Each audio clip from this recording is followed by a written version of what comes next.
Guys, welcome back to our YouTube channel study with RS में आपका स्वागत है। उम्मीद करती हूँ आप सब अच्छे होंगे। कल जो हम एनसीईआरटी कर रहे थे 11th क्लास की पॉलिटिकल साइंस की, जिसमें हमारा जो पहला चैप्टर है वो हमने स्टार्ट किया हुआ है, जिसका पहला पार्ट हम कर चुके हैं और आगे की कहानी जो है वो आज के इस सेशन में हम जानने वाले हैं। तो चलिए बिना किसी देरी के आज का हमारा सेशन जो है वो शुरू करते हैं। ये लेक्चर जो है ये लगभग 45 मिनट तक का हो सकता है।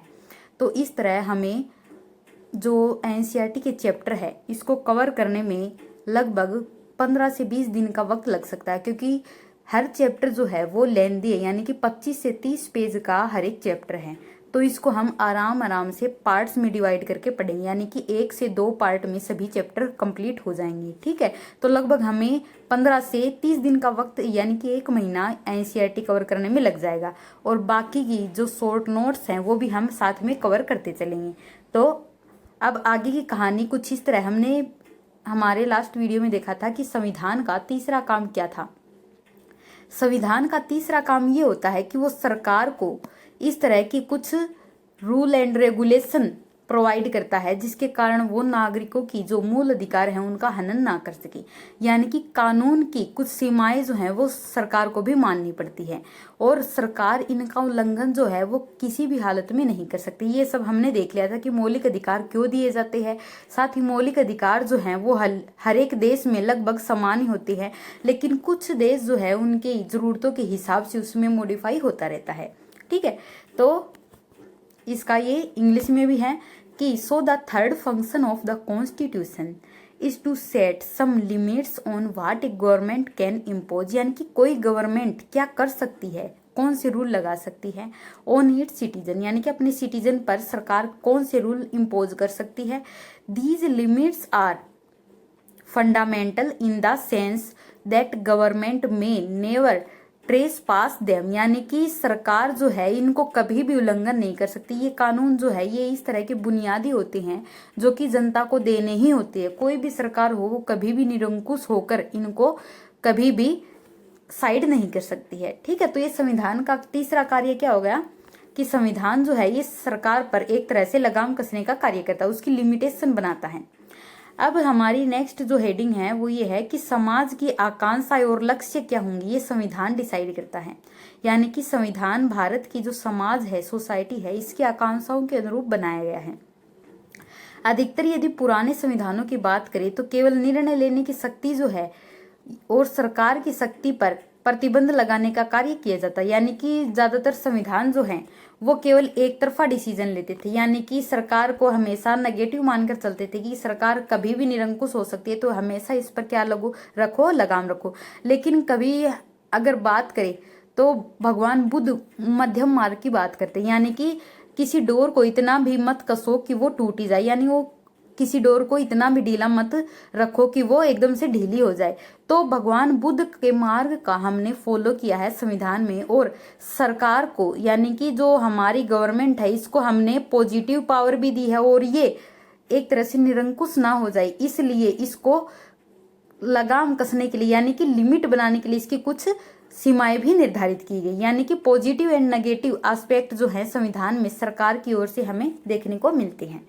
लेकिन यदि पुराने संविधानों की बात करें तो वो केवल सरकार की शक्तियों पर प्रतिबंध लगाने का ही काम करते थे। बाद में धीरे धीरे लगा कि सरकार को ऐसी कुछ पावर भी देनी चाहिए ताकि सरकार कुछ अच्छे के लिए कुछ अच्छा करने की शक्ति रख सके।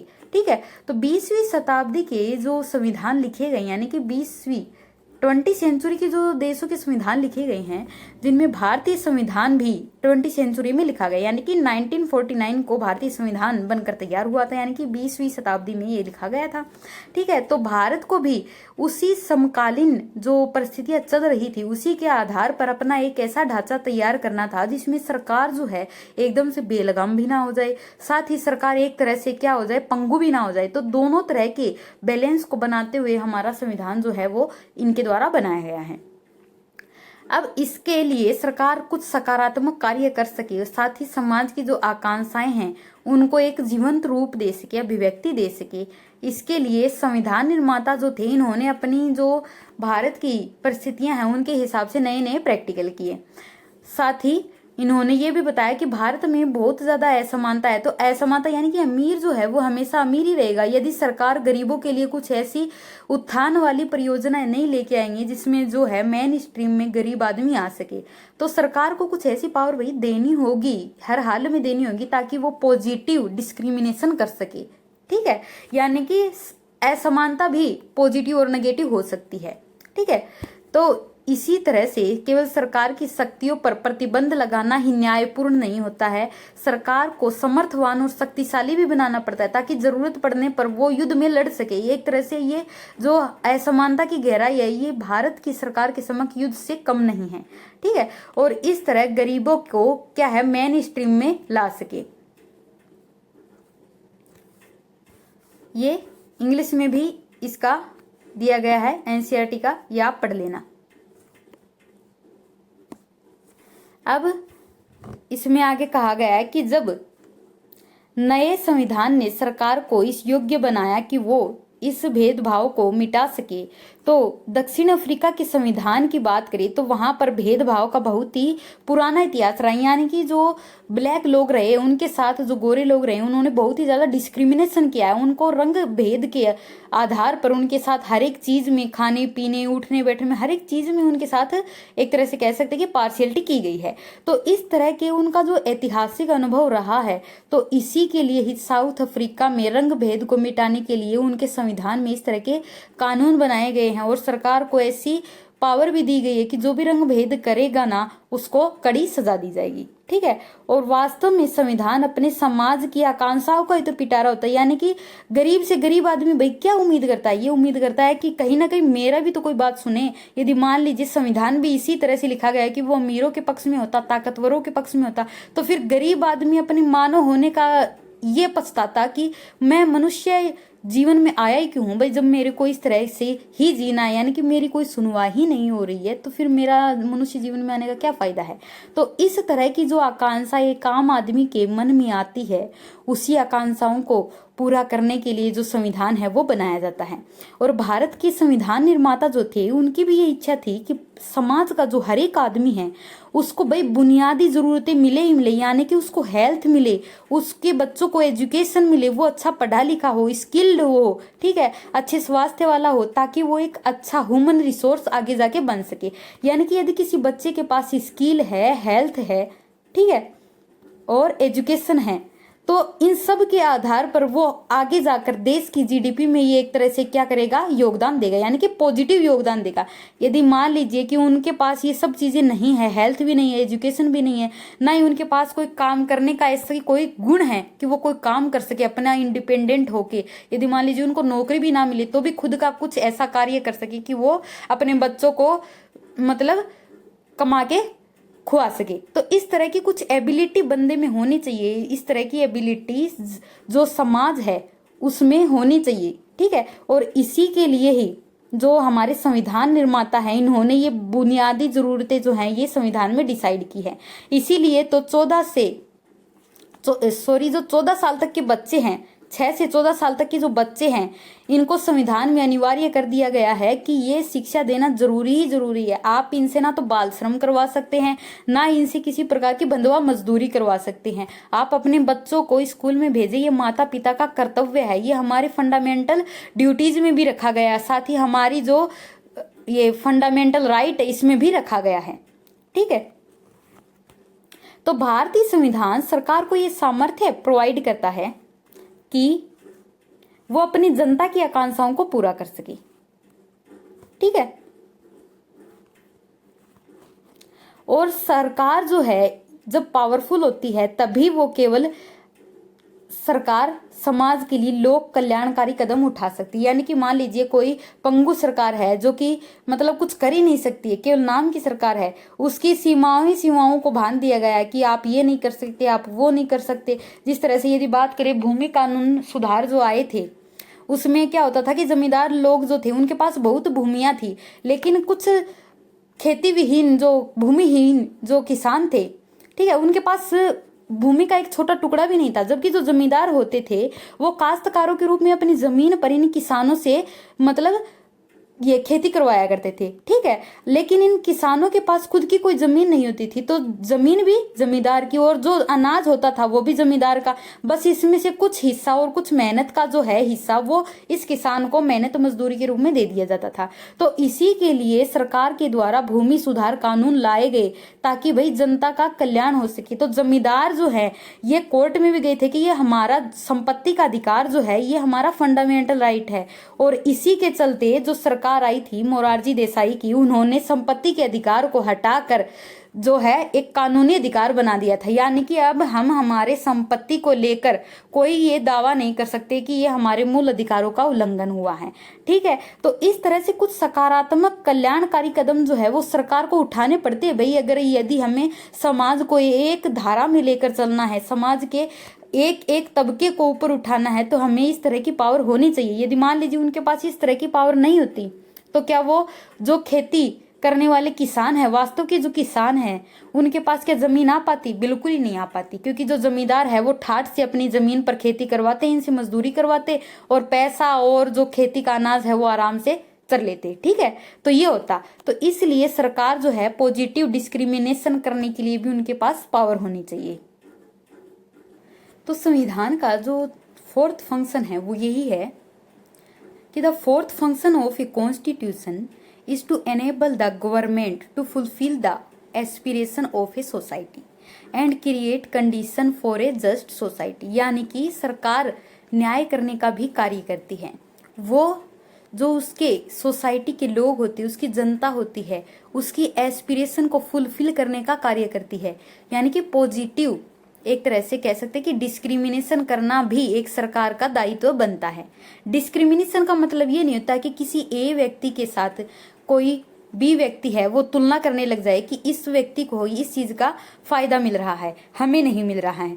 तो पॉजिटिव डिस्क्रिमिनेशन को आप नेगेटिव ना लेकर इस तरह सोच सकते हैं कि मान लीजिए कोई गरीब व्यक्ति है, ठीक है, कोई गरीब आदमी है और एक अंबानी है। तो यदि गरीब आदमी को, यदि मान लीजिए उसके पास खाने पीने का कोई मतलब एब्सोल्यूट गरीब है, उसके पास खाने पीने का पैसा नहीं है, बिल्कुल नहीं है, ठीक है। एब्सोल्यूट गरीब वो होता है जिसके पास कुछ भी नहीं है। और एक हमारे जैसे मिडिल क्लास होते हैं, यानी कि मतलब जो ठीक ठाक होते हैं, अपना खर्चा भी चला लेते हैं। तो इस गरीब आदमी को कुछ इस तरह की स्किल दी जाए, इस तरह की एजुकेशन दी जाए, उसके बच्चों को फ्री में एजुकेशन दी जाए, फ्री में उसकी हेल्थ केयर की जाए, ताकि वो अंबानी तो ना बन सके लेकिन एटलीस्ट वो मिडिल क्लास तक तो पहुंच सके। उसकी इतनी रीच तो होनी चाहिए कि सरकार उसको डायरेक्ट अंबानी तो भैया नहीं बना सकती है। अंबानी ने खुद भी मेहनत की है, मिडिल क्लास होने के बाद उसने अंबानी बनने तक काफी मेहनत की है, तभी वो अंबानी बना है। लेकिन डायरेक्ट किसी गरीब आदमी को आप अंबानी नहीं बना सकते, लेकिन मिडिल क्लास तक तो उसकी रीच कर ही सकते हैं। तो सरकार कुछ ऐसे कार्य करती है अपनी योजनाओं के जरिए, जिस तरह से आज देखेंगे कि जो लोकसभा इलेक्शन होते हैं उसमें तरह तरह की घोषणाएं जो हैं वो सरकार घोषित करती है। महिलाओं के लिए, जो भी विकलांग लोग हैं उनके लिए, बाकी की जो भी जनसंख्या के वल्नरेबल सेक्शन है उनके लिए सरकार अपनी योजनाएं डिसाइड करती है, ठीक है। तो सरकार का काम क्या है? एक तरह से सकारात्मकता को बढ़ावा देना। अब संविधान का चौथा काम ये है कि सरकार को ऐसी क्षमता प्रदान करे जिससे वह जनता की आकांक्षाओं को पूरा कर सके। ये हमने देख लिया, ठीक है। अब संविधान के समर्थ बनाने वाले कौन से प्रावधान है, यानी कि संविधान एक समर्थ संविधान है, इसको कौन साबित करेगा भाई? सरकार की शक्तियों को नियंत्रित करने वाला जो कानून है वो केवल संविधान है, ठीक है। और केवल सरकार की शक्तियों को ही कंट्रोल नहीं करता है, वो सरकार को ऐसी पावर भी देता है, यानी कि पॉजिटिव भी संविधान सरकार की तरफ से करता है और नेगेटिव यानी कि इस पे लिमिट भी लगाता है। पॉजिटिव यानी कि उसको पावर देता है और नेगेटिव का मतलब है यानी कि उस पर कुछ सीमाएं भी कसता है ताकि वो बेलगाम घोड़ा ना बन जाए। वह सरकार ऐसी शक्तियां भी देता वह सरकार को ऐसी शक्तियां भी देता है जिससे वह समाज की भलाई का काम भी कर सके। जिस तरह से यदि बात करें साउथ अफ्रीका की, यानी कि साउथ अफ्रीका की बात करें तो ये यहाँ पर साउथ अफ्रीका है। ये साउथ अफ्रीका में लिखा गया इसके संविधान में कि उसकी जो सरकार है वो अपनी जनता के लिए बहुत से रेस्पॉन्सिबल वर्क करेगी। वो सरकार ही पर्यावरण को संरक्षण को बढ़ावा देगी, यानी कि जो इन्वायरमेंट है इसको प्रोटेक्ट करने का काम जो है साउथ अफ्रीका की जो सरकार है उसका होता है। साथ ही यदि किसी के साथ किसी के रंग के आधार पर, उसकी नस्ल के आधार पर यदि भेदभाव होता है तो उसको, उस आरोपी व्यक्ति को सजा देने का प्रावधान भी इसमें किया गया है। और इसी तरह से सरकार धीरे धीरे सभी के लिए पर्याप्त जो रहने और जो उनकी हेल्थ है उनके लिए भी एक अच्छी खासी सुविधा उपलब्ध करवाती है। इसी तरह से जो इंडोनेशिया है ये भी एक उत्तरदायी सरकार है। उत्तरदायी सरकार वो होती है जो कि, उत्तरदायी सरकार उसको कहते हैं गवर्नमेंट जो कि अपनी जनता के लिए रिस्पॉन्सिबल होती है। यानी कि जनता अगर उनसे सवाल पूछती है कि मालिक ये ऐसे कैसे नहीं हुआ, आप असल में मालिक नहीं हो, हम जनता मालिक है, यानी कि ये एक तरह से गवर्नमेंट जो है इनके द्वारा चुनी गई है, तो रेस्पॉन्सिबल गवर्नमेंट वो होती है जो जनता के सवालों का, उनकी आकांक्षाओं के अनुरूप सवाल का जवाब दे सके। ठीक है। और इंडोनेशिया में भी जो शिक्षा है उसकी व्यवस्था करने का उत्तरदायित्व, यानी कि सरकारी शिक्षा देने का कार्य जो है वो इंडोनेशिया की गवर्नमेंट करती है। और इंडोनेशिया का संविधान ये भी बताता है कि जो गरीब और अनाथ बच्चे हैं उनकी देख रेख के लिए भी अनाथ आश्रम और उनकी बच्चों की पढ़ाई के लिए सरकार जो है भारत सरकार की तरह क्या करेगी, एक तरह से प्रयास करेगी। ठीक है। अब इसमें जो नेक्स्ट बात बताई गई है संविधान की विशेषताओं के बारे में, वो ये कहा गया है कि संविधान जो है ये किसी एक देश की, संविधान किसी एक देश की, यानी कि ये भारत है। ठीक है। और ये भारत में अलग अलग तरह के लोग क्या है रहते हैं। ठीक है। अलग अलग तरह के लोग रहते हैं, तो यहाँ पर इनकी आकांक्षाओं को पूरा करना एक तरह से संविधान का कार्य है। यहाँ पर हिंदू भी है, मुस्लिम भी है, सिख भी है, ईसाई भी है, पारसी भी है, सब धर्म के लोग यहाँ पर रहते हैं। तो जब हमारा संविधान नहीं बना था तो हम अलग अलग कैटेगरी में बटे हुए थे, यानी कि हमारी एज ए इंडियन के तौर पर कोई मतलब आइडेंटिटी नहीं थी। संविधान आने के बाद we are the people of India, यानी कि संविधान की जो प्रियम्बल है, प्रस्तावना है, उसमें पहली लाइन लिखी गई है, पहला ही शब्द लिखा गया है कि हम भारत के लोग हो गए हैं, चाहे वो किसी भी धर्म के हो, वो भारतीय कहलाएगा, चाहे वो हिंदू हो, मुस्लिम हो, चाहे पारसी हो, सिख हो, ईसाई हो, वो केवल उसकी जो अंतर्राष्ट्रीय स्तर पर पहचान है वो एक भारतीय के रूप में होगी। ये लोकल में तो देखो हम कुछ भी कह सकते हैं कि हम वो हैं, ये है जात है हमारी, वो है धर्म है हमारा, लेकिन यदि हम हमारे देश से बाहर जाते हैं तो we identify as a Indian. ठीक है। तो जब हमारा संविधान नहीं बना था तो उस समय हमारी बहुत सारी अलग अलग पहचानें हुआ करती थी, लेकिन जब हमारा संविधान बना तो हमें एक इस तरह की बुनियादी पहचान मिली है, सामूहिक इकाई के रूप में हमें पहचान मिली, यानी कि कोलेक्टिव आइडेंटिटी हमें संविधान प्रोवाइड करता है। ठीक है।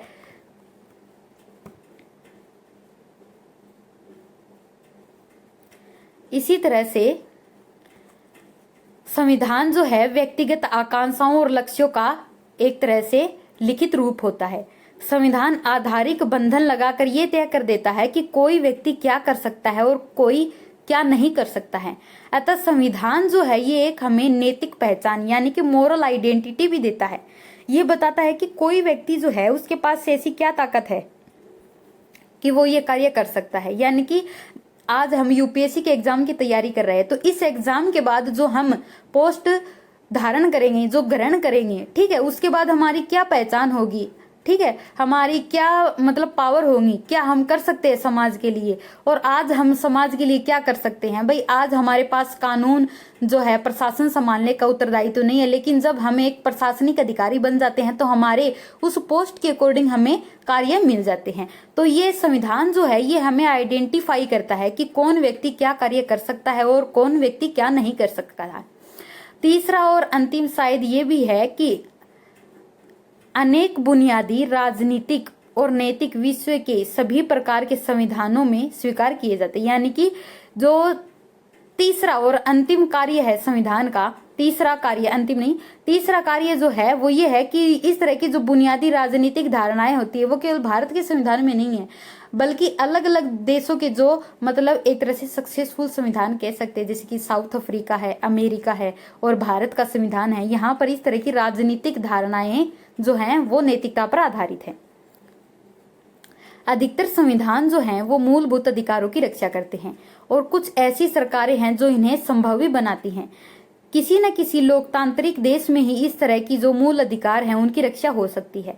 लेकिन राष्ट्रीय पहचान की अवधारणा अलग अलग संविधानों में अलग अलग ढंग की होती है। ज्यादातर राष्ट्र जो हैं उनमें अधिक प्रकार की जटिलताएं होती हैं, क्योंकि उनकी जो ऐतिहासिक विरासत रही है वो बहुत ही जटिलता से भरी होती है।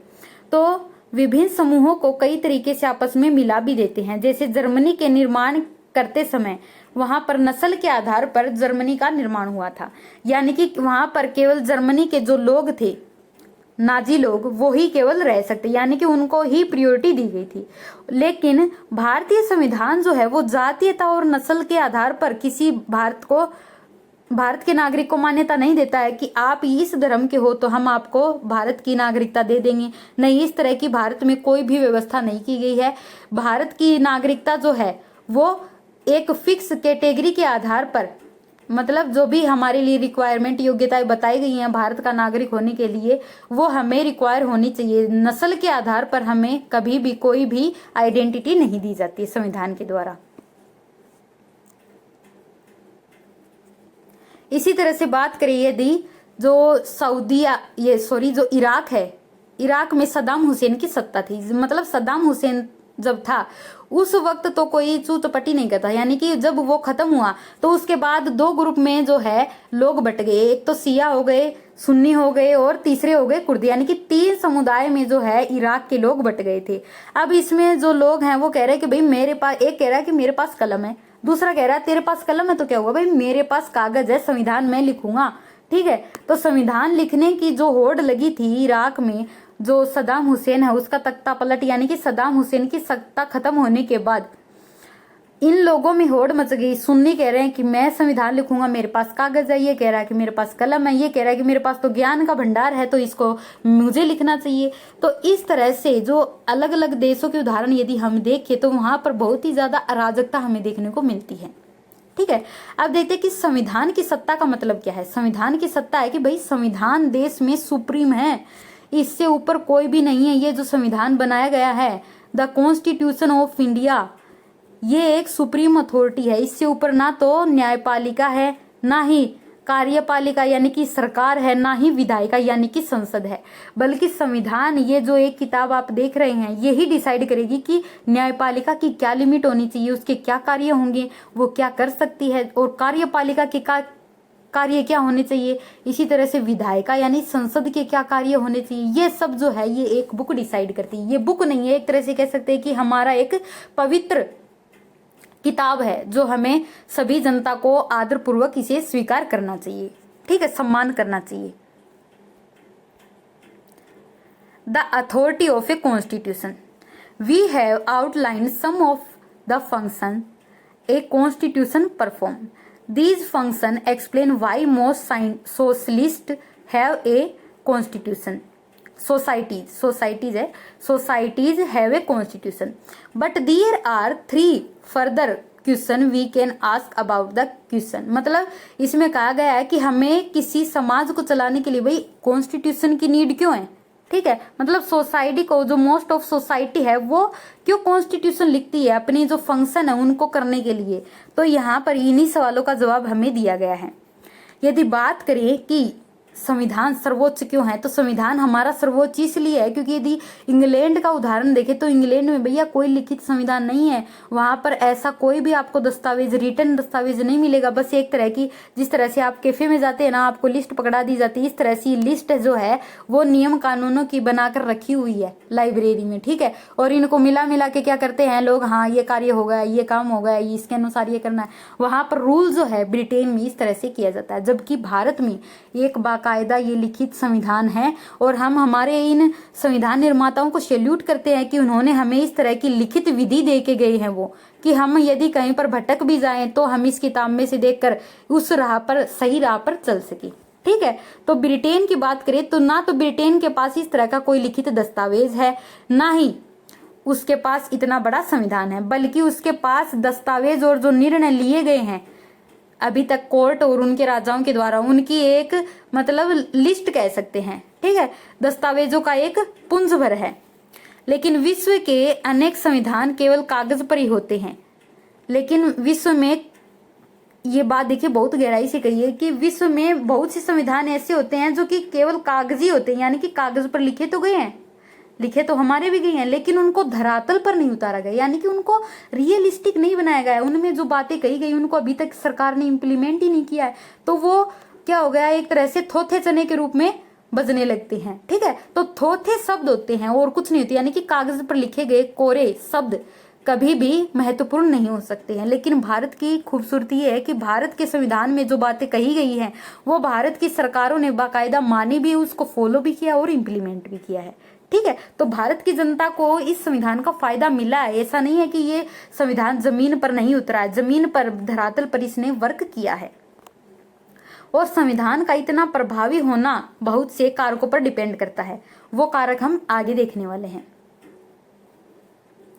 संविधान को भाई प्रचलन में किस तरह लाया जाए, क्यों व्यक्ति ये कहे कि संविधान है वो न्यायपूर्ण है, हमारा इसका सम्मान करने का अधिकार बनता है, हमारी कर्तव्य बनता है, हम क्यों सम्मान करें उसका। तो संविधान को प्रचलन में लाने का तरीका ये है कि कई देशों की यदि बात करें तो जो संविधान है वो या तो उनके जो फेल हुए राजा हैं, निष्प्रभावी शासक है, उनके द्वारा बनाए गए, या ऐसे तानाशाह सद्दाम हुसैन जैसे है जिन्होंने अपने मन में आया वो कानून थोप दिया, यानी कि जो निरंकुश और मतलब अलोकप्रिय, जनता को प्यारा ही नहीं है, उस शासक ने अपने जो कानून नियम है वो जनता पर थोप दिए, तो वो क्या है आगे चलकर ध्वस्त हो जाते। जिस तरह से ताश के पत्तों का ढेर हाथ लगाते ही मतलब बिखर जाता है, उसी तरह से क्या है इस तरह के जो देश होते हैं जो कि अप्रिय नेताओं, यानी कि जनता जिनको पसंद ही नहीं करती है, उनके द्वारा थोपे जाते हैं, या कि जो राजाओं के द्वारा, निरंकुश राजा जो ना तो जनता की इच्छा को समाहित करता है, सुनता है, उनके द्वारा लगाए जाते हैं, तो वे संविधान फेल हो जाते हैं। लेकिन भारतीय संविधान और दक्षिण अफ्रीका और अमेरिका 3 देश ऐसे हैं जिनके संविधान अभी तक फेल नहीं हुए, यानी कि भाई इनको इस तरह से चलाने का मकसद क्या है, इनका मतलब क्यों चल पाए, इतना सक्सेस क्यों हो पाए। तो इसके पीछे का कारण ये है कि भाई ये तीनों देशों के संविधान जो है ना, इन तीनों देशों में बड़ी बड़ी क्रांतियां हुई आजादी के लिए। ठीक है, अमेरिका में भी हुई है, तो साउथ अफ्रीका में भी हुई और भारत में भी हुई, आपको पता ही आजादी के लिए। तो ये तीनों देश के संविधान जो है उसकी जनता ने जो जो पीड़ा सही है मतलब गुलामी के टाइम पर, वो सभी पीड़ाएं अपनी किताब में मन में लिख ली थी कि ये जब हमें आजादी मिलेगी तो हम हमारी ये बातें हमारे संविधान में लिखेंगे, हमारी आने वाली पीढ़ियों को ये सब चीजें मिलेंगी जो हमें नहीं मिल पाई है। मतलब उनकी जो आकांक्षाएं थी वो उनके राष्ट्रीय आंदोलन के कारण आई थी। ठीक है, तो संविधान सभा बैठती है, संविधान सभा का निर्माण जो है वो संविधान के जो चुने गए लोग हैं, यानी कि जो भारत के चुने गए लोग हैं विधानमंडल के, वो जाकर संविधान सभा का निर्माण करते हैं। तो भारत के जो संविधान निर्माता थे इन्होंने अपने इतिहास से सीखा है। कहते हैं ना कि जो इतिहास से नहीं सीखते ना वो जिंदगी में आगे कुछ भी नहीं कर पाते। तो जो भारत के संविधान सभा थी, संविधान निर्माण सभा थी, इन्होंने अपने राष्ट्रीय आंदोलन के इतिहास से प्रेरणा लेकर दिसंबर 1946 और नवंबर 1949 के बीच में इस समय में जो उन्होंने संविधान बनाया ना, वो मतलब एक तरह से कह सकते हैं कि वो हमारा खरा सोना था। यानी कि उनकी जो भी प्रेरणाएं रही हैं राष्ट्रीय आंदोलन के समय, वो सब बातें उन्होंने लंबे इतिहास से प्रेरणा लेकर लिखी हैं। और राष्ट्रीय आंदोलन में समाज के सभी वर्गों को एक साथ लेकर चलने की बात कही गई थी। यानी कि जो राष्ट्रीय आंदोलन है इसकी एक विलक्षण क्षमता ये थी कि राष्ट्रीय आंदोलन में देश की आजादी के टाइम पर देश के किसी भी व्यक्ति ने ये नहीं सोचा कि वो किस धर्म का है, किस जात का है, किस जगह का है। उसने सिर्फ ये सोचा कि हमें सिर्फ एकजुट होकर हमारे आपसी भेदभाव मन मुटाव को मिटाकर हमें सिर्फ अंग्रेजों को देश से बाहर भगाना है और हमें आजादी चाहिए। तो ये जो भावना थी ना, ये भावना ही हमें जीवंत बनाती है, ये भावना ही हमें इस तरह का जीवंत दस्तावेज यानी कि संविधान प्रोवाइड करवाती है। ठीक है, संविधान को इसी से भारी वैधता मिली क्योंकि जिन लोगों ने इस संविधान को बनाया था ना, उन लोगों में समाज का बहुत गहरा विश्वास था। वो ऐसे वैसे व्यक्ति नहीं थे, वो समाज के लीडर थे भैया।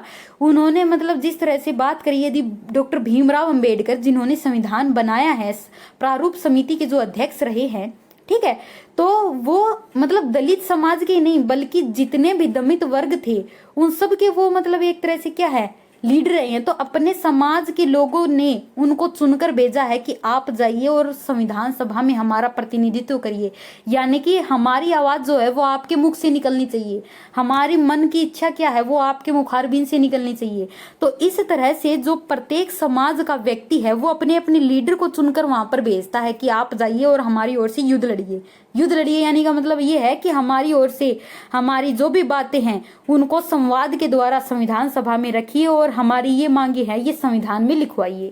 ठीक है, तो उनको सम्मान प्राप्त करने की जो क्षमता थी वो ऐसे हर व्यक्ति के पास नहीं होती, उनको समर्थन था, जन समर्थन था उनके पास।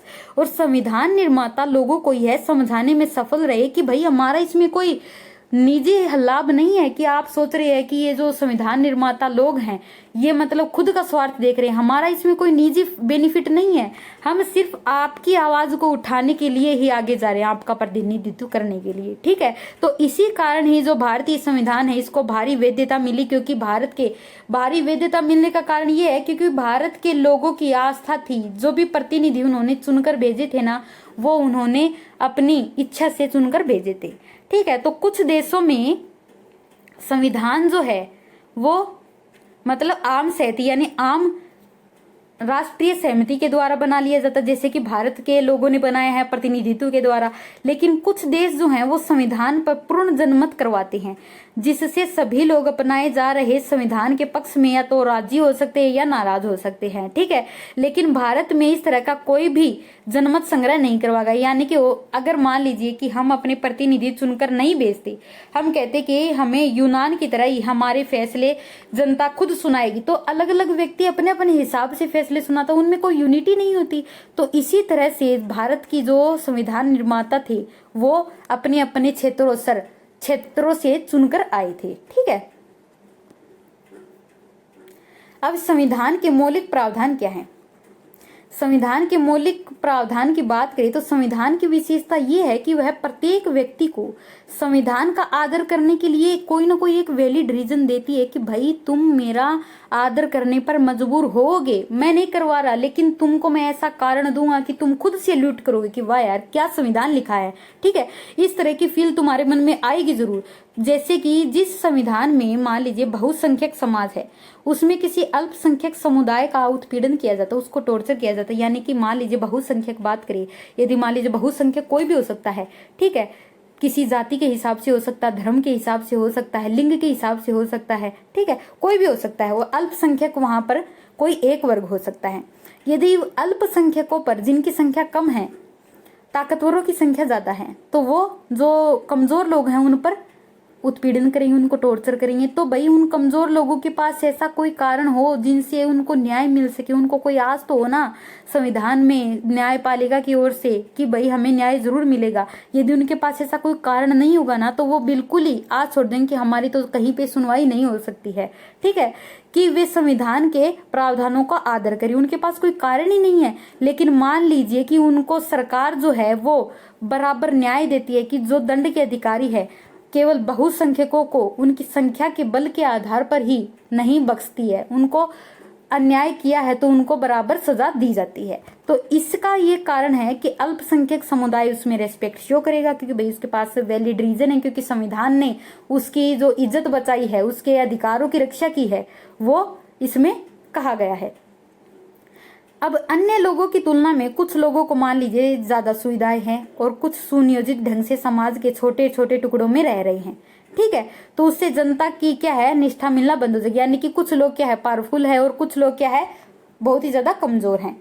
तो कोई संविधान अन्य लोगों की तुलना में कुछ लोगों को ज्यादा सुविधाएं दे दे और कुछ लोगों को क्या है बहुत ही कम शक्ति दे, यानी कि उनको ऐसा मजबूर करे कि आप हमारा जबरदस्ती आदर करो, जानबूझकर आदर करवाए, तो उसको मन से निष्ठा मिलनी बंद हो जाएगी। ठीक है, एक बार कर सकते इज्जत प्रेशर से, 2 बार कर सकते, लेकिन कभी ना कभी तो वो क्रांति का रूप लेगी। तो इस क्रांति को बचाने के लिए ही भारतीय संविधान निर्माताओं ने जो ये इस तरह की सिचुएशन है उसको हैंडल करने के लिए हमारा इस तरह का एक बैलेंस वाला संविधान बनाया गया है।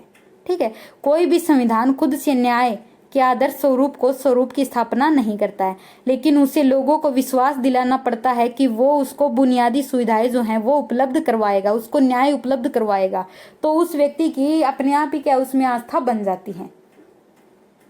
अब यदि बात करें कि नेपाल में राजतंत्र था पहले, ठीक है, और नेपाल में भाई एक बार संविधान नहीं बना है, वहां पर एक अलग ही लीला देखी जा रही है। वहां पर 5-5 बार संविधान बनाया गया है। देखिए, नेपाल हमारा पड़ोसी देश है, ठीक है, और हमने 1949 में केवल एक बार संविधान बनाया था, लेकिन इस बेचारे को इतनी क्या आपत्ति आ गई कि इसको 5 बार संविधान बनाना पड़ रहा है। क्यों कोलैप्स हो रहे हैं इसके संविधान? तो इसका जो कारण है वो ये है कि संविधान बनाना कोई आसान या ऐसा एरगिर नथुगेरों का काम नहीं है कि चले मेरे मन में आया, मैंने कॉपी पेन लिया, कलम उठाई, चल मेरे ये नियम है, ये मान लो, मेरे मन में ये बात आ रही, ये सही है, नैतिकता के आधार पर इस तरह से नहीं बनते हैं संविधान। संविधान बनाने के लिए एक बहुत ही जटिल प्रक्रिया का पालन करना होता है। हमें बहुत सी चीजें अपने विवेक पर, तर्कों के आधार पर उतारनी होती है, तब जाकर कोई एक परिष्कृत रूप हमें प्राप्त होता है। यदि नेपाल की बात करें तो 1948 के बाद, यानी कि भारत के साथ ही जो समकालीन रहा है नेपाल, 1948 के बाद नेपाल में 5 संविधान लिखे जा चुके हैं। एक तो हमारे साथ साथ ही लिखा गया है, यानी 1948 में, फिर उसके बाद में ये फेल हो गया तो 1951 में बनाना पड़ा, उसके बाद 1959 में, फिर 1962 में, और बाद में 1990 में। यानी कि देख सकते हैं कि नेपाल ने कोशिश तो भाई भरपूर की है कि संविधान बनाए, लेकिन बार बार क्या हो जाता है, वो कोलैप्स हो जाता है। लेकिन ये संविधान फेल हुए, इसके पीछे कारण पता है क्या? क्योंकि वहां का जो संविधान निर्माता था ना, वो राजा था भैया, किंग था। तो इस 5 बार जो संविधान बने गए, ये सब राजा की मर्जी के तहत बनाए गए। इसमें जनता की कोई मर्जी नहीं थी, मतलब राजा पूछता ही नहीं था, निरंकुश था बिल्कुल, ठीक है, मन में आता वही कर देता, चलो आज इसको बाल कटवाने हैं, चलो आज उसको वो करवाना है, मन में आया वही कर देता था। तो इस तरह के जो संविधान है ना, वो कुछ समय टिकते हैं, बाद में जाकर फेल हो जाते हैं। तो जो नेपाल का संविधान है वो इतनी बार कोलैप्स क्यों हुआ? कोलैप्स होने का कारण हमने देखा कि जो वहां पर राजा था वो 5 बार संविधान तो लिखता है, लेकिन 5 बार क्या है, वो जनता की सहमति नहीं लेता है। तो इस कारण जनता उस चीज को क्या कर देती है, नकार देती है। तो इस तरह से जब 1990 का समय आता है तो भाई अब नेपाल वाले दुखी हो जाते, राजा सोचता है कि मैंने तो 5 बार संविधान बनाया यार, दिक्कत कहाँ आ रही है। तब वहां पर कुछ लोगों ने उसको सजेशन दिया कि देखो आप कुछ शक्तियां अपने पास रखो, यानी कि नरेश के पास जो है कुछ शक्तियां बनी रही, और अब आप क्या करो, मतलब एक पार्टी की नहीं बहुदलीय सरकार बनाओ, यानी कि आप लोकतंत्र की स्थापना करो। लेकिन अगर बात करें तो जो पर्दे के पीछे कार्य कर रहा था ना, वो अभी भी राजा था, यानी कि वो ये चाहता था कि मैं जनता को दिखाने के लिए तो बनूं क्या, डेमोक्रेटिक, ठीक है। लेकिन अंत में जो कुछ शक्तियां हैं, जो पावरफुल, जो मतलब कह सकते हैं विषय है, वो मेरे पास होने चाहिए। तो जो जनता थी उसमें कुछ भाई समझदार लोग भी तो होते हैं ना, ऐसे सामान्य जनता जो होती है उसमें कुछ समझदार लोग भी होते हैं, पढ़े लिखे भी होते हैं। तो उसमें कुछ लोग जो थे वो ये कह रहे थे कि नहीं, आप ये जो राजतंत्र के नाम पर, ये लोकतंत्र के नाम पर राजतंत्र चला रहे हो ना भैया, इसको बंद करो, ठीक है, हमें पता है आप क्या कर रहे हो, हम जानते हैं कि आप जो है ये पर्दे के पीछे से सरकार चला रहे हो। तो उन लोगों ने क्या किया, राजनीतिक आंदोलन शुरू कर दिया, ठीक है। साथ ही उन्होंने शस्त्र उठा लिए कि या तो इसको डेमोक्रेसी को पूरी तरह से लेके आओ, या राजतंत्र को पूरी तरह से खत्म कर दो, या ठीक है, मतलब राजतंत्र को पूरी तरह से खत्म करना ही पड़ेगा, राजा जी आपको तो अब हटना ही पड़ेगा, ठीक है। तो राजा की भूमिका क्या होनी चाहिए? नेपाल के कुछ समूह जो हैं इस राजतंत्र नाम की जो संस्था है इसका खात्मा ही करना चाहते थे। वो चाहते थे कि आप राजा जी जाइए, बहुत दिन हो गए, अब जनता राज करेगी, अब राज आएगा जनता का, ठीक है। तो लोगों का मानना था कि राजा की क्या है, एक राजा को हद में रहना चाहिए, राजा को ना लोगों पर अपनी बात मन की नहीं थोपनी चाहिए। मन की बात ठीक है कर रहे हो आप, अच्छी बात है, लेकिन जनता के मन की बात क्या है वो भी आपको जानना जरूरी है, ठीक है। तो साथ ही संवैधानिक राजतंत्र का बना रहना क्या रहेगा, उपयोगी रहेगा। तो राजा की क्या कर दी भाई, 2 तरह के पक्ष में आ गए। एक तो राजा जी के पक्ष में थे, ठीक है, मतलब जो चाहते थे कि राजा भी होना चाहिए और डेमोक्रेसी भी होनी चाहिए, मतलब हाफ हाफ होना चाहिए, 50-50 चलेगा, ठीक है।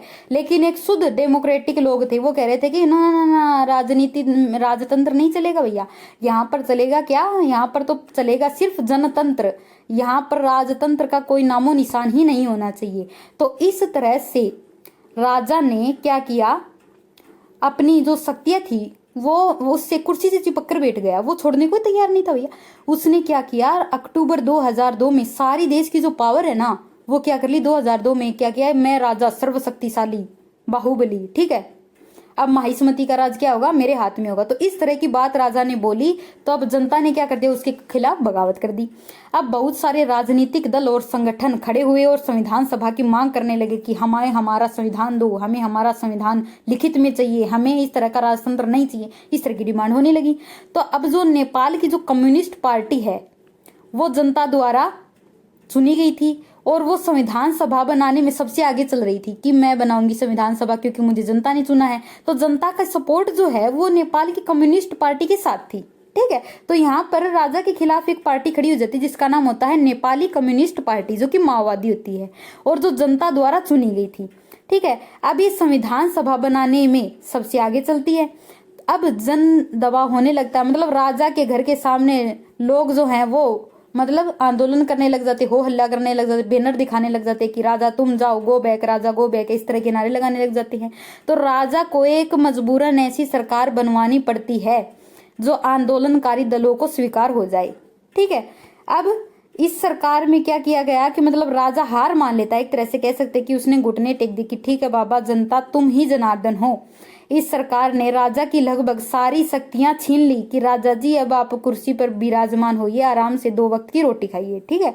और 2008 में पूरी तरह से नेपाल में राजतंत्र को खत्म कर दिया गया और लोकतंत्र बहाल हो गया। यानी कि अब नेपाल ने भी राहत की सांस ली और कहा कि अब राजा का शासन ना होकर क्या होगा, जनता का शासन।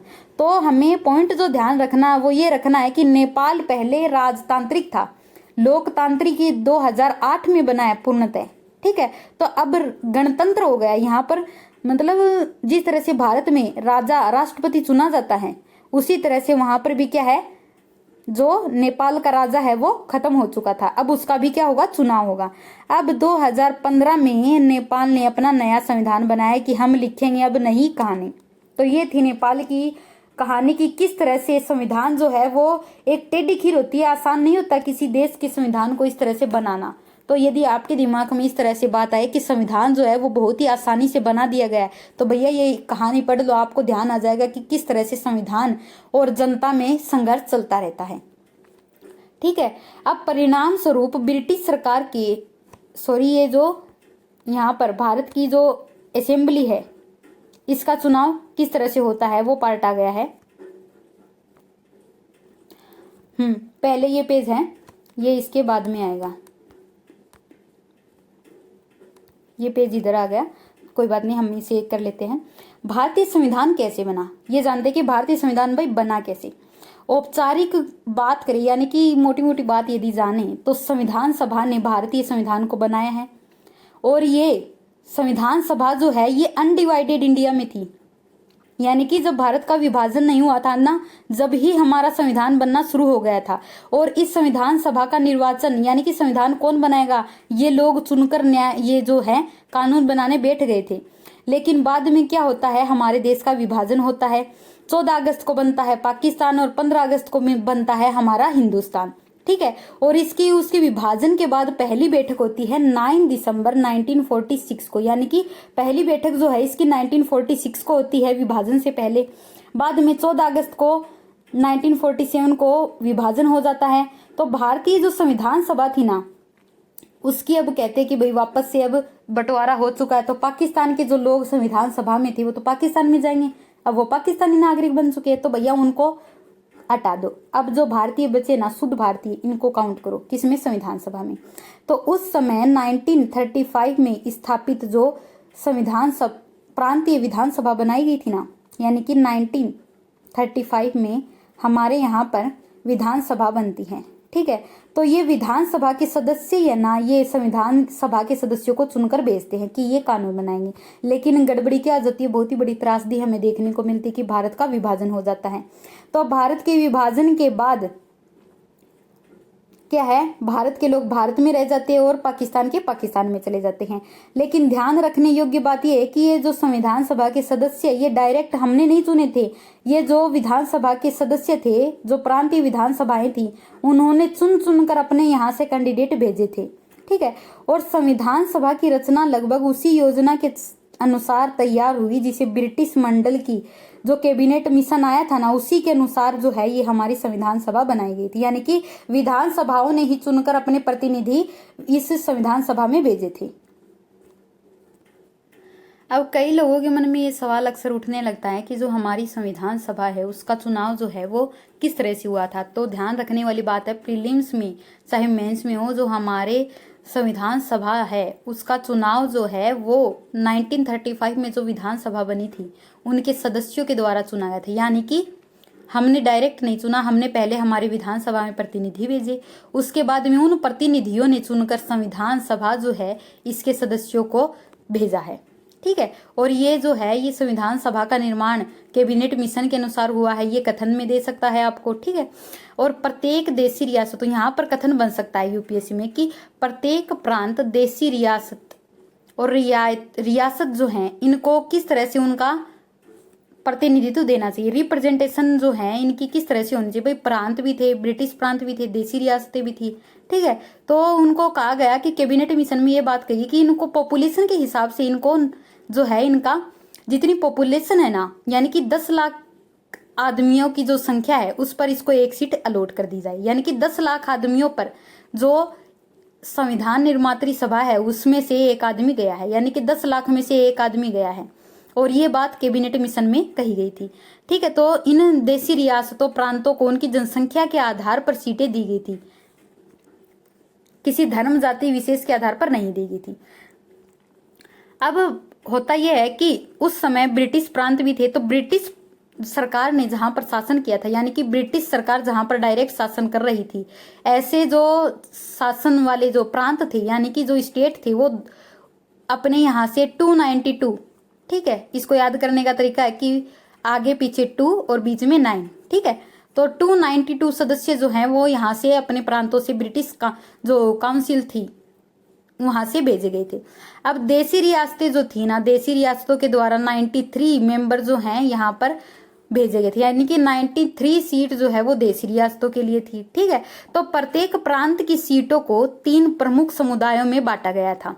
जो प्रत्येक प्रांत है, जो प्रांत है यहाँ पर, ये देखिए ये प्रांत है, यहाँ पर 3 समुदाय बांटे गए थे, मुसलमान, सिख और जनरल।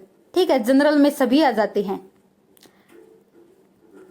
अब इनको भी क्या है, प्रांतों में इनकी जनसंख्या के अनुपात के हिसाब से सीटें दी गई थी, यानी कि सामान्य में सभी लोग आ जाते, मुसलमान समुदाय अलग है, सिख समुदाय अलग है, और इसमें हिंदू के जितने भी आते, जैन आते हैं, और बाकी के जितने भी कास्ट के लोग हैं वो सब हिंदू में आ जाते हैं, यानी कि सामान्य में आ जाते हैं। तो इनको उनकी जातियों की संख्या कितनी है उनकी पॉपुलेशन के हिसाब से उनको सीट दी गई थी।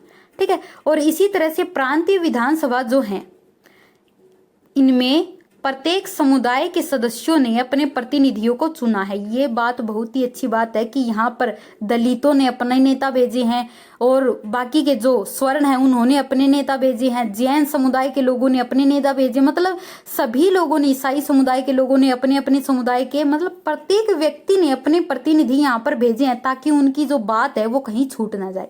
तो हम ये नहीं कह सकते कि यहाँ पर कुछ ही लोगों ने मिलकर संविधान बना लिया, नहीं, यहाँ पर अलग अलग जो समुदाय के लोग हैं, जनता है, उन्होंने चुनकर अपने प्रतिनिधि यहाँ पर भेजे हैं।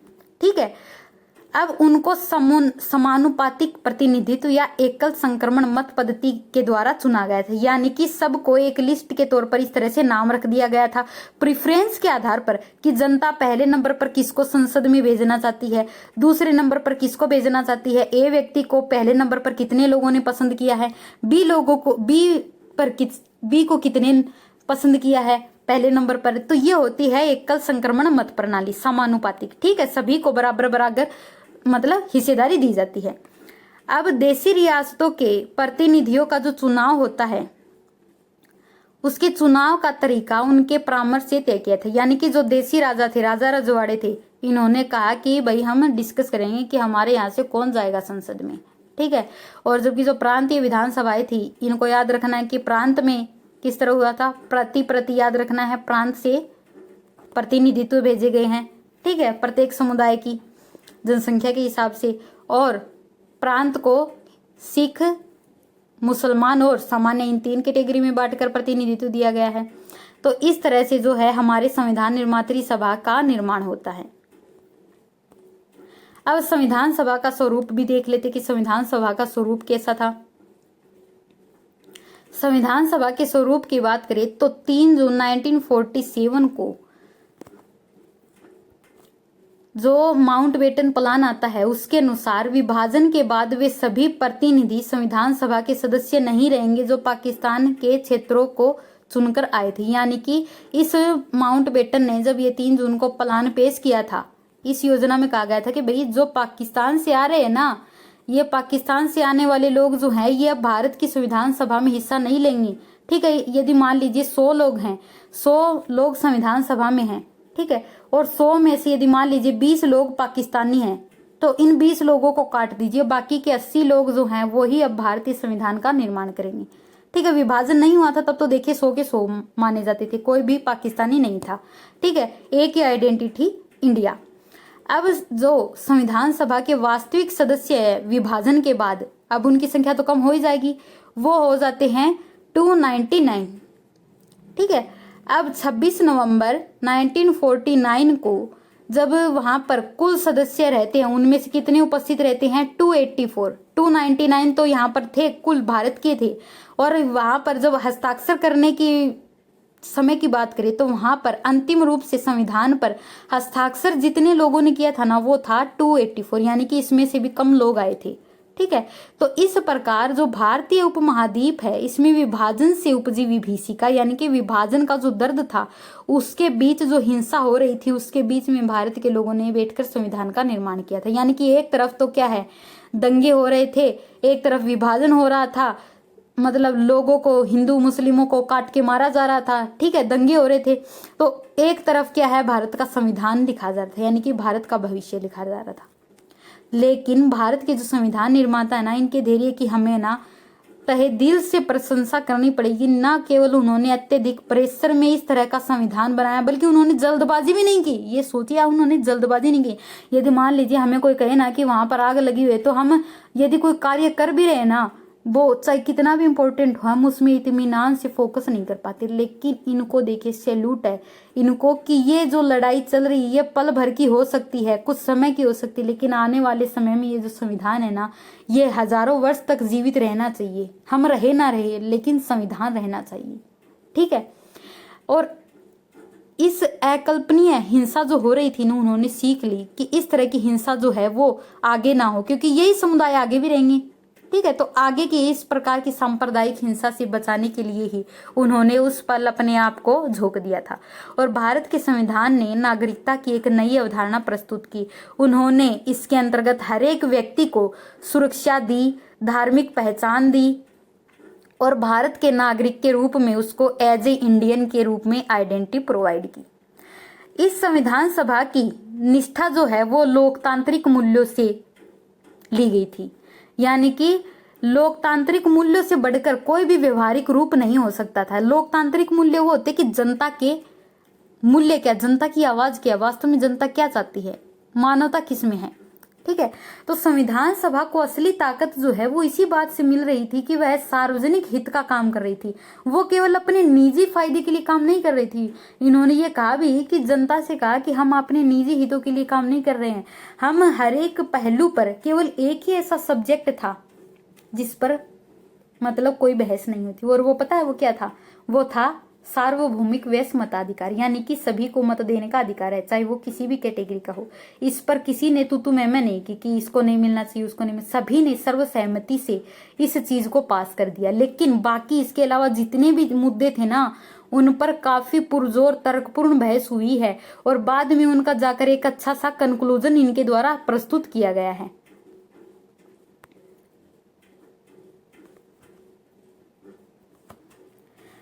उन्होंने सिर्फ अपने हितों की बात नहीं की बल्कि सोच और फैसले को अन्य सदस्यों को भी मतलब उस पर तर्क करने के लिए स्वतंत्रता दी। किसी ने किसी दूसरे पर अपनी जो भावना है, जो मतलब कह सकते हैं कि हमारे विचार है, वो नहीं थोपे। अपनी सोच के पक्ष में दूसरों से तर्कपूर्ण संवाद किए।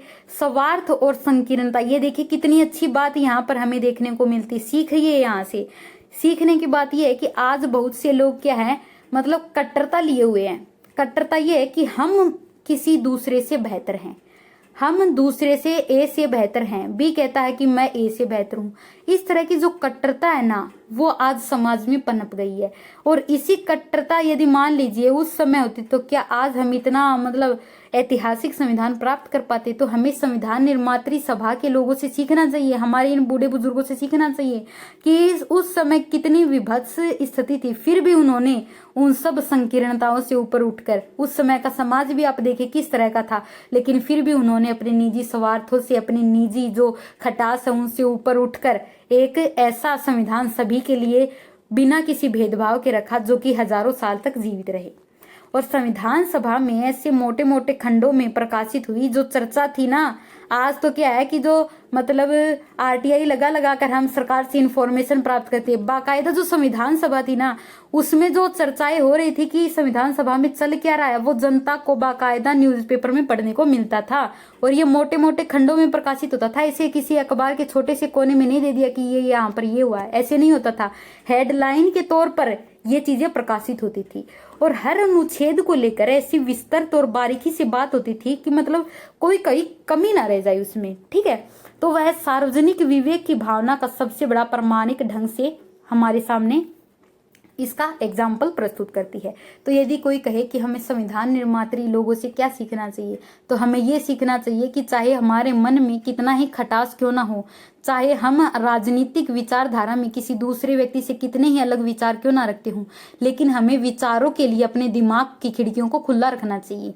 किसी से ऐसे ही नहीं भिड़ जाना चाहिए कि मैं इस फला दल से समर्थित हूँ और तुम इस दल से समर्थित हो।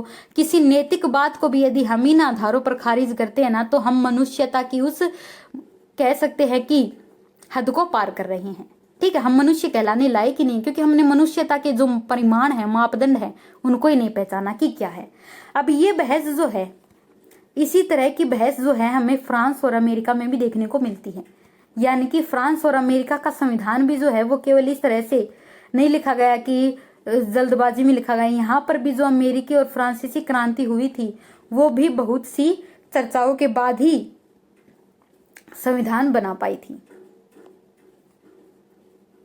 ये देखिए यहाँ पर यदि ये सभी लोग मिलकर रहेंगे तो देखिए जो हमारे संविधान निर्माता, उन्होंने इसके लिए इसी विविधता को ध्यान में रखते हुए, विविधता में एकता को बनाए रखने के लिए, डाइवर्सिटी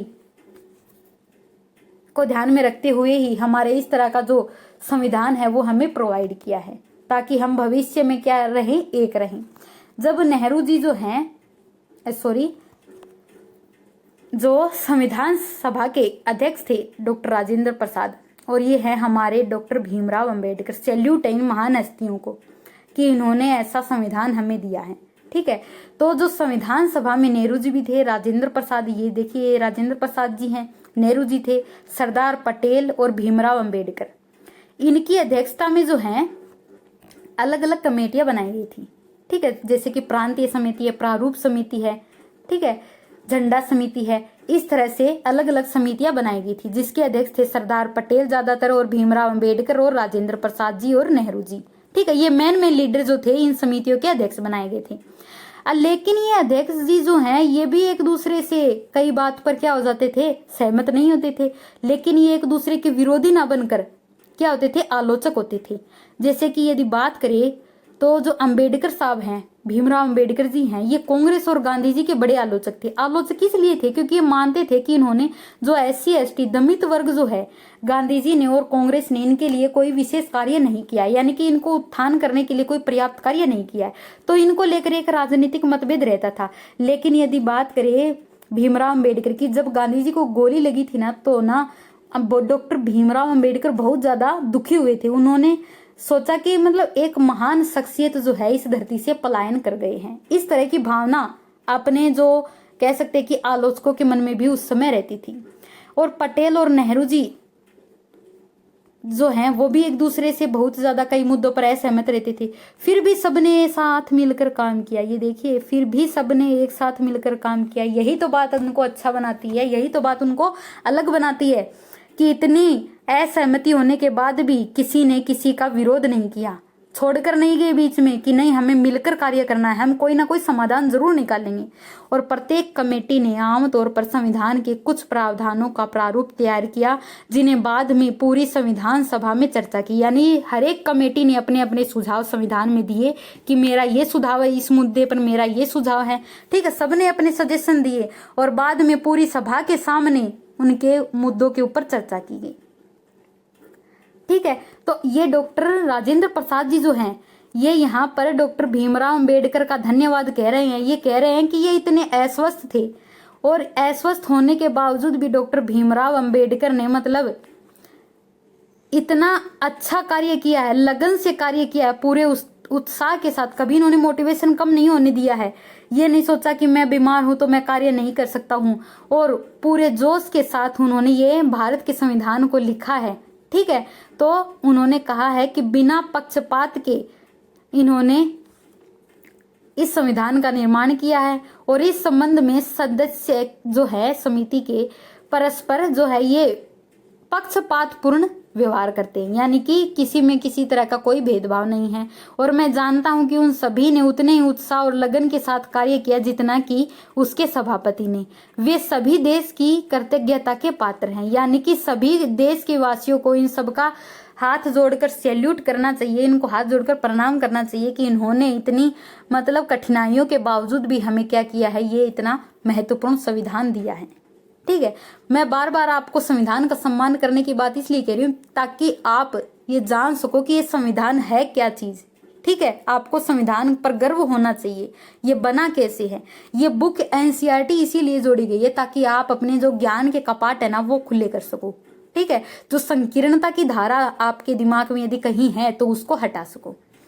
अब इसमें यह कहा गया है कि संविधान जो है ये 2 साल 11 महीने 18 दिन की अवधि में लिखा गया था और इसमें लगभग 166 दिन बैठकें होती थी। अगर बात करें आज के सदन की, संसद की, तो आज की जो संसद है ना उससे यदि कंपेयर करें उस समय की, तो यदि कहा जाए कि उस समय की संसद तो थी वो उस समय की संविधान सभा कानून बना रही थी, तो उस समय की संसद और आज की संसद में भैया क्या है। उस समय की संसद नैतिक थी। नैतिक इसलिए थी क्योंकि वो हर एक मुद्दे पर चर्चा करती थी और यदि कोई भी व्यक्ति किसी दूसरे से असहमत होता था ना तो बराबर उसके लिए समाधान बैठकर निकाला जाता था। और साथ ही आज जो है संविधान में जो इसकी बैठकें होती हैं संसद की वो कम होती जा रही हैं दिन ब दिन। ठीक है, और उस समय इसकी जो संविधान सभा की बैठकें ना टोटल 166 दिन तक चली थी। तो हमें ध्यान रखना चाहिए कि आज हमें इतनी कम बैठकें क्यों करनी पड़ रही, क्या मजबूरी रही है। ठीक है, तो राष्ट्रीय आंदोलन की जो विरासत रही है वो हमारे संविधान निर्माण में एक बहुत ही बड़ा योगदान रखती है। कोई भी संविधान केवल अपनी संविधान सभा के बूते नहीं बनता है, यानी कि हमने देखा कि यदि उनके पीछे कोई राष्ट्रीय आंदोलन नहीं होता तो एकाकी मूल्य हमें कभी भी नहीं मिल पाते। यानी कि हमारा जो संविधान है वो राष्ट्रीय मूल्यों से प्रेरित है। और नेहरू जी ने 1946 में एक उद्देश्य प्रस्ताव लिखा था जो कि हमारी प्रस्तावना से बिल्कुल मिलता जुलता है। 1946 में नेहरू जी ने, ध्यान रखना है कि उद्देश्य प्रस्ताव किसने प्रस्तुत किया, कब प्रस्तुत किया, नेहरू जी ने 1946 में प्रस्तुत किया था। नेहरू जी द्वारा जो उद्देश्य प्रस्ताव लाया गया था ना, ये उद्देश्य प्रस्ताव आज की जो प्रस्तावना है उसके मूल्यों से काफी मिलता जुलता है। यानी कि उद्देश्य प्रस्ताव के जो भी उद्देश्य रहे हैं जो कि हमें संविधान वाले देना चाहते थे वो सब आज हमें, जैसे कि समता, स्वतंत्रता, लोकतंत्र, संप्रभुता जैसी बातें जो हैं ये पहले ही नेहरू जी ने 1946 में लिख दी थी कि आप अगर संविधान बनाते हो ना तो आप इन चीजों को ध्यान में रखकर संविधान बनाइए ही बनाइए। आप एक्स्ट्रा ऐड करते हो, अच्छी बात है, बहुत अच्छी बात है, लेकिन इन सब चीजों में तो कोई कटौती होनी नहीं चाहिए। यानी कि एक तरह का ड्राफ्ट जो है उद्देश्य प्रस्ताव, ऑब्जेक्टिव प्रिंसिपल जो है हमारा, वो एक तरह से ये होना चाहिए, हमारा ऑब्जेक्टिव सिद्धांत जो है ये होना चाहिए कि जिसमें हर एक व्यक्ति को समानता मिले, उसको स्वतंत्रता मिलनी चाहिए, तथा जो लोकतंत्र है कि देश का शासन किस तरह से होगा उसकी प्रकृति जो है वो लोकतांत्रिक होनी चाहिए। यानी कि जनता अपने प्रतिनिधियों को चुनकर भेजेगी। साथ ही संप्रभु होना चाहिए, यानी कि अब हम आजाद हैं अपने हर एक फैसले को लेने के लिए। हमें हमारे ऊपर कोई दूसरी देश जो है वो कोई दूसरी ताकत हम पे अपने फैसले नहीं थोप सकती है। ठीक है, तो ये उद्देश्य प्रस्ताव जो है ये हमारे राष्ट्रीय आंदोलन से प्रेरित जो आश्वासन जनता को दिए गए थे ना, जनता की जो अभिलाषाएं थी उन सब को पूरा करने वाला एक नैतिकता का प्रतिबद्ध किया गया था। ठीक है, अब इसमें देखें कि संस्थागत व्यवस्थाएं कौन कौन सी की गई। उद्देश्य प्रस्ताव में कहा गया कि भाई भारत को उद्देश्य प्रस्ताव को देख लेना चाहिए। ये है हमारे ऑब्जेक्टिव जो रिजोल्यूशन था, ऑब्जेक्टिव प्रस्ताव, उसके मेन पॉइंट ये थे कि इंडिया जो है एक इंडिपेंडेंट होना चाहिए, सोवेरेन होना चाहिए। ये हमें पता ही है कि हमारे प्रियम्बल में भी है, रिपब्लिक शब्द भी है। India shall be a union of erstwhile British union territories, Indian state and other parts outside British India and Indian states are willing to be a part of union. यानी कि इन्होंने कहा कि उद्देश्य प्रस्ताव में कि भारत राज्यों का संघ है, यूनियन ऑफ इंडिया, जो किससे मिलेगा, जो ब्रिटिश शासन कर रहे थे जिन टेरिटरीज में वो भी भारत के अंग होंगे। साथ ही जो भारत के अदर स्टेट हैं, इंडियन स्टेट है, वो तो होंगे ही होंगे। यदि कोई बाहर से भी कोई राज्य जैसे सिक्किम है वो यदि भारत का अंग बनना चाहे तो वो भी भारत का अंग बन सकता है। यानी कि एक तरह से हम कह सकते हैं कि जितने भी हमारे टूटे हुए बिखरे हुए टुकड़े थे उन सब को हमने एक जगह जोड़ लिया था, यूनियन ऑफ स्टेट, यानी कि हम राज्यों का संघ है। ये सभी बातें जो इस रिजोल्यूशन में लिखी गई, ये सभी बातें हमारे जो प्रियम्बल है उसमें लिखी गई हैं। यानी कि जो गवर्नमेंट एंड एडमिनिस्ट्रेशन है, इसके फंक्शन और जो पावर हैं वो किस तरह से कार्य करेंगे वो सब भी हमारे संविधान में बताया गया है।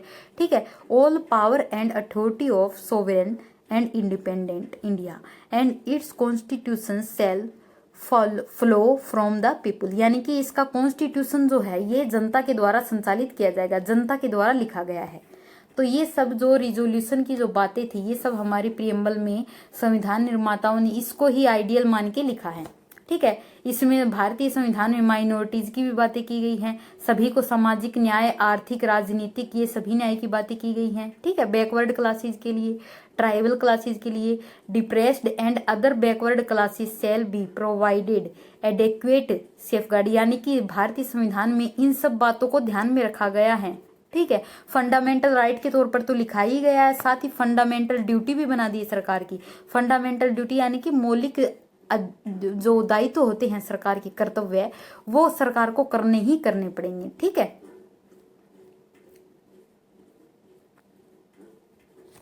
अब जो संस्थागत संस्थाएं इसमें बनाई गई हैं जैसे कि कार्यपालिका, विधायिका और न्यायपालिका, ये भारतीय संविधान में जो है इनके बीच में एक पावर बैलेंस का कार्य करती है। यानी कि संविधान जो है सर्वोच्च है। ठीक है, ये संविधान है, संविधान सर्वोच्च है, लेकिन संविधान जो है केवल बिना संस्था के संचालित नहीं हो सकता, उसको एक संस्थागत रूप चाहिए है। ठीक है, संविधान को प्रभावी करने के लिए, उसको इम्प्लीमेंट करने के लिए कुछ ऐसी बॉडीज तो होनी चाहिए जो कि उसको इम्प्लीमेंट कर सके।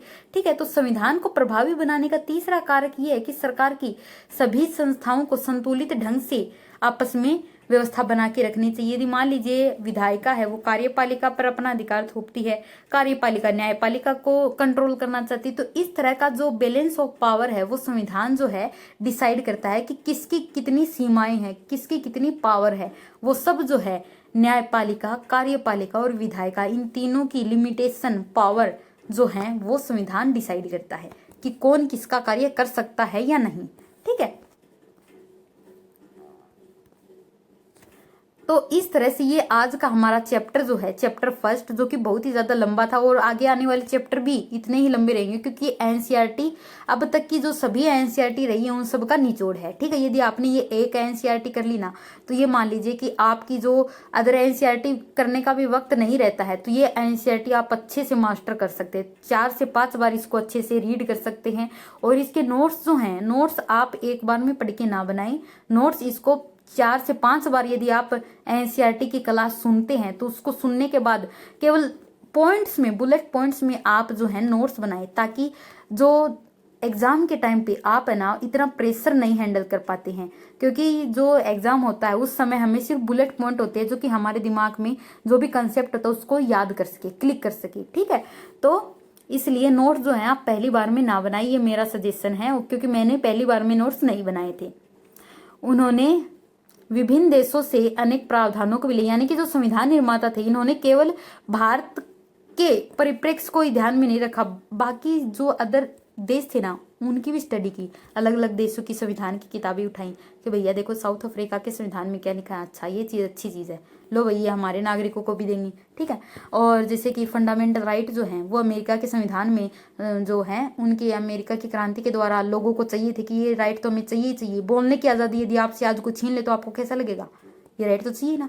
तो ये फंडामेंटल राइट जो हैं जैसे कि अभिव्यक्ति की आज़ादी है, आप कहीं भी खड़े होकर किसी नेता को उल्ट सुल्ट बोल देते हैं, आलोचना कर सकते हैं, ठीक है। तो ये सब जो अभिव्यक्ति की आज़ादी है ना, यदि मान लीजिए आपके पास अगर ये अधिकार नहीं होते तो आप क्या ये बोल सकते थे? यदि मान लीजिए कि ये संविधान निर्माता जो है ये सोचते कि हम हमारे दिमाग से काम लेंगे, हम बहुत बुद्धिमान हैं, केवल यही तर्क लगाकर वो अपना संविधान निर्माण करते ना, तो ये आज तक संविधान टिक ही नहीं पाता। क्योंकि किसी भी अच्छी चीज को बनाने के लिए ना उसमें अलग अलग अच्छी चीजें ऐड करनी पड़ती है। एक मूर्तिकार जो है उसमें मूर्ति को सजाने के लिए पता नहीं कहाँ कहाँ से अलग अलग मटेरियल उठा के उसके गहने बनाता है, पता नहीं क्या क्या उसको वस्त्र पहनाता है। तो इसी तरह से जो संविधान का अंगीकरण किया गया था, बनाया गया था, तो अलग अलग देशों के संविधान की किताबें रखी गई थी, उनके देशों के संविधानों को पढ़ा गया था, साउथ अफ्रीका के संविधान को पढ़ा गया था, ठीक है। और इसी तरह से फ्रांस, कनाडा, अमेरिका, ठीक है, इन सब के संविधान को पढ़ा गया। जो ब्रिटेन की संसदीय व्यवस्था है इन्होंने हम पे 200 साल तक राज किया, ठीक है, ब्रिटेन ने हम पर 200 साल तक राज किया। तो ब्रिटेन की संसदीय व्यवस्था हमने अपनाई क्योंकि भाई इसका एक तो एक्सपीरियंस था, हमें नॉलेज था कि इस तरह से शासन किया जाता है। तो संसदीय व्यवस्था जो है वो हमने ब्रिटेन से यानी कि इंग्लैंड से ग्रहण की है। अब कई लोग जो हैं वो इस तरह का बचकाना सवाल करते हैं कि क्या ये संविधान उधार का था, हम ऐसा संविधान क्यों नहीं बना सके जिसे कहीं से भी कुछ भी उधार ना लिया है। तो ये पैराग्राफ जो है आपके इस नादानी भरे प्रश्न का उत्तर देता है। उत्तर ये देता है कि भारत के जो संविधान निर्माता थे इन्होंने अनेक देशों से प्रावधान लिए। प्रावधान क्यों लिए वो भी देखिए कि उन विचारों को लेना कोई नकलची मानसिकता का परिणाम नहीं था, बल्कि इस बात से बिल्कुल अलग था। उनका उद्देश्य था कि संविधान के प्रत्येक प्रावधान को इस आधार पर उचित सिद्ध किया जा सके कि वह भारत की समस्याओं और आशाओं को अपने अनुरूप ढाल सके। ये भारत का एक अच्छा गुड लक था, सौभाग्य था कि हमारी संविधान सभा ने एक जो संकीर्ण मानसिकता होती है ना, संकुचित मानसिकता, जैसे कि आज की यूथ की हो गई है कि हम जो है केवल कट्टर बनने में विश्वास रखते हैं। तो आजकल के बहुत से यूथ जो है वो भ्रमित हो रहे हैं, क्योंकि वो संविधान को अच्छे से समझ नहीं पाए हैं। तो उनको ये चीजें समझनी चाहिए कि संकीर्ण मानसिकता या दृष्टिकोण जो है वो कभी भी कोई अच्छा कार्य मानवता का कल्याण नहीं कर सकता है। और इसी संकुचित दृष्टिकोण को छोड़कर उन्होंने संपूर्ण विश्व के संविधान की किताबें अपने सामने रखी, उनको पढ़ा और उनकी सर्वोत्तम चीजों को ग्रहण किया और उन्हें अपना बना लिया। यानी कि जो फंडामेंटल राइट अमेरिका के देश में दिए गए हैं उनके लोगों को, वो भारत के लोगों को भी दिए जाएं, क्योंकि ये भी नागरिक है, ये भी नागरिक है। एक मनुष्य होने के लिए ये अधिकार होना जरूरी है, और एक सरकार होने के लिए किसी भी देश की सरकार को इन कर्तव्यों का पालन करना जरूरी है। जैसे कि डीपीएसपी है, ठीक है, आयरलैंड के संविधान से हमने ग्रहण किया, तो भाई उनके संविधान से ग्रहण करना कोई हमारी नीची छोटी सोच नहीं है, या इस चीज को नहीं दर्शाता है कि कई बार क्या है कि कई लोग कमेंट करते हैं कि जो हमारे संविधान निर्माता वो बहुत ज्ञानी थे। भाई ज्ञान की तो कोई बात ही नहीं आ रही इसमें। ज्ञान की अगर बात होती तो वो बेशक बिल्कुल बहुत ज्ञानी थे, लेकिन अगर सर्वोत्तम चीजों की बात की जाए जो कि मानवता पे खरी उतरे, तो उनको अलग अलग मापदंडों पर अपनी जो ज्ञान है उनको उतारना जरूरी था। इसीलिए उन्होंने न केवल अपने ज्ञान का प्रदर्शन करना बेहतर समझा, बल्कि सर्वोत्तम चीजों को संविधान में समावेशित करना उचित समझा, ठीक है। तो जो लोग ये कहते हैं कि भारत का संविधान कॉपी है, या जो लोग एक ये सवाल भी करते हैं कि भारत के संविधान निर्माता ने बाहर से लेने की क्या जरूरत थी, वो बहुत ज्ञानी थे, तो दोनों ही मानसिकता के लोग जो हैं इस पैराग्राफ को पढ़ लें कि उनकी मानसिकता क्या थी, इन देशों से इतनी अच्छी चीजें ग्रहण करने के पीछे क्या कारण था, ठीक है। तो आज का जो हमारा ये वीडियो है वो संविधान के बारे में ही रहा है कि संविधान को हम क्यों जाने। जानना इसीलिए जरूरी है क्योंकि बहुत से लोग गलतफहमियों में जीते हैं और इसी कारण क्या है, वो बाहर जाकर भी क्या है, एक तरह की भ्रामक जो सूचनाएं हैं वो फैलाते हैं। ठीक है, तो अब ये जानना भी जरूरी है इसमें ये है कि जो संविधान दिवस है वो 26 नवंबर को बनाया जाता है। 26 नवंबर को इसलिए मनाया जाता है क्योंकि 26 नवंबर 1949 को हमने आत्मा से इसको संविधान को ग्रहण किया था। ठीक है, और संविधान सभा ने ऑफिशियली भारत के संविधान को अपनाया था और 26 जनवरी 1950 भारत गणतंत्र हो चुका था। ठीक है, यानी कि उसमें अब राष्ट्रपति का शासन लागू हो चुका था, राजा नहीं रहेगा, अब राष्ट्रपति और प्रधानमंत्री वाली प्रोसेस जो है वो आ गई, संसदीय व्यवस्था। तो हम गणतांत्रिक हो चुके थे 26 जनवरी 1950 को। ठीक है, तो अब हम 26 जनवरी को मनाते हैं गणतंत्र दिवस। तो 26 नवंबर को हमने संविधान ग्रहण किया, तो इतने बड़े दिवस को ऐसे ही थोड़ी ना जाने देते। तो इसके लिए 26 नवंबर को संविधान दिवस मनाया जाता है और इसकी घोषणा जो है पहली बार 2015 में की गई थी। संविधान को बनाने में डॉक्टर भीमराव अंबेडकर का जो योगदान है ना, वो बहुत ही उल्लेखनीय है और किसी और व्यक्ति के योगदान से कहीं ज्यादा है। वह संविधान मसौदा समिति के अध्यक्ष थे, यानी कि वो ड्राफ्ट कमेटी के अध्यक्ष थे जिन्होंने इसका ड्राफ्ट तैयार किया था। खाका जो है संविधान का वो डॉक्टर भीमराव अंबेडकर जी द्वारा ही तैयार किया गया था। संविधान दिवस मनाना हमारी मौलिक जड़ों को जोड़ता है, यानी कि मौलिकता से जोड़ता है। हमारे जो पूर्वज हैं उनकी याद दिलाता है कि इन्होंने हमारे लिए क्या किया है। ठीक है, ये हमारे देश को नियंत्रित करने वाले संविधान के मूल्यों का भी एहसास कराता है। संविधान दिवस को समाज के सभी वर्गों द्वारा पूरी भागीदारी के साथ मनाया जाना चाहिए। यानी कि अगर किसी के मन में ये सवाल उठ रहा हो कि मैं संविधान में आस्था नहीं रखता हूं, ठीक है, तो वो इस लेक्चर को सुन ले भैया, आपके मन में ना संविधान के प्रति आस्था अपने आप बन जाएगी। लेकिन यदि आप गलत फहमी में जीना चाहते हैं तो उसका तो कोई इलाज है नहीं। ठीक है, और ये वीडियो जो है उन लोगों को ज्यादा से ज्यादा शेयर कीजिएगा जो इस तरह की मानसिकता को मतलब फैलाते हैं, या आपसे किसी तरह की यदि भेंट होती है इस तरह के लोगों से तो उनको जरूर बताइएगा कि ये है संविधान। ठीक है, तो जो समस्त भारतवासी है इनके लिए 26 नवंबर 1949, ये देखिए डॉक्टर भीमराव अंबेडकर जी हैं, ये कितनी शान से जो भारत का संविधान है इस संविधान सभा के अध्यक्ष डॉक्टर राजेंद्र प्रसाद जी को सौंप रहे। ये देखिए यहाँ पर सभी महान विभूतियां जो हैं यहाँ पर खड़ी हुई हैं। ठीक है, तो ये है भारत के संविधान निर्मात्री सभा और ये उस दिन शुभ दिन था। एक कह सकते हैं कि हमें उस दिन को बहुत ही जोर शोर से मनाना चाहिए जब हमें इस तरह की आज़ादी दी गई थी। वास्तव की आज़ादी तो हमें इसी दिन मिली थी।